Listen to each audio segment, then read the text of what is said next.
Pakistan's legitimate Prime Minister has been under arbitrary detention for 446 days and incommunicado for over 20 days. His sister Nouri Niazi, the only member of his immediate family who was not in prison, recorded a video from outside the Adiala jail, reporting that despite orders from the court, she is not being allowed a visit with her brother. Fears for Imran Khan's health and well-being abound as Maryam Nawaz's Punjab government halted all meetings between Mr. Khan, his legal team and his family.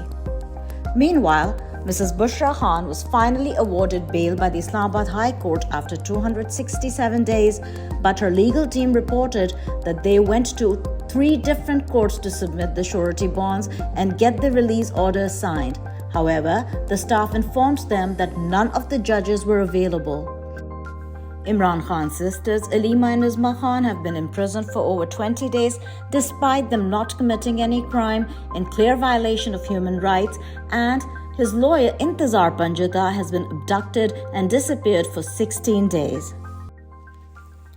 U.S. Representatives Greg Casar, Jim McGovern, and Summerlee, along with 59 other members of Congress, have written a letter to President Joe Biden urging him to, quote, use the United States' substantial leverage with Pakistan's government to secure the release of political prisoners, including former Prime Minister Khan, end quote. The letter was supported by First Pakistan Global, Democracy and Human Rights Alliance, Community Alliance for Peace and Justice, Pakistan Democracy Campaign, and the Coalition to Change U.S. Policy on Pakistan, CUSP. Global observers and human rights organizations are universally condemning the secret amendments passed without any public debate through threats, bribery, and abductions by Pakistan's undeclared martial law regime as a violation of judicial independence and the international law.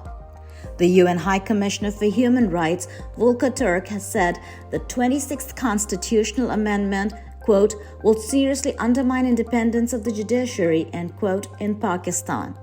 Meanwhile, the Human Rights Commission of Pakistan has raised concerns about the 26th Constitutional Amendment in terms of its attempts to subjugate the judiciary, violation of international law, and the clandestine and hasty manner of its passage. The 149th Assembly for the Inter-Parliamentary Union, a global organization of national parliaments of over 180 countries, noted the arbitrary detention and ill treatment of former Prime Minister Imran Khan and other members of his party, calling for their immediate release.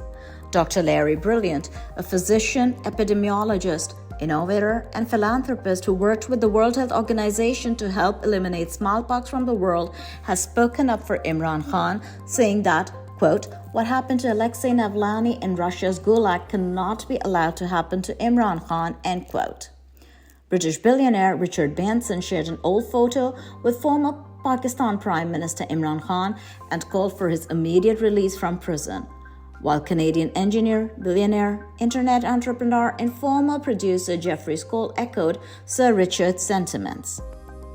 In an opinion piece for British national newspaper iNews, chief sports correspondent Kevin Garside detailed Khan's arbitrary and politically motivated imprisonment by Pakistan's authoritarian regime in the backdrop of the England cricket team's tour of Pakistan. British singer-songwriter and musician Yusuf Islam, commonly known by his stage name Cat Stevens, is the latest global figure who has spoken up for Mr. Khan.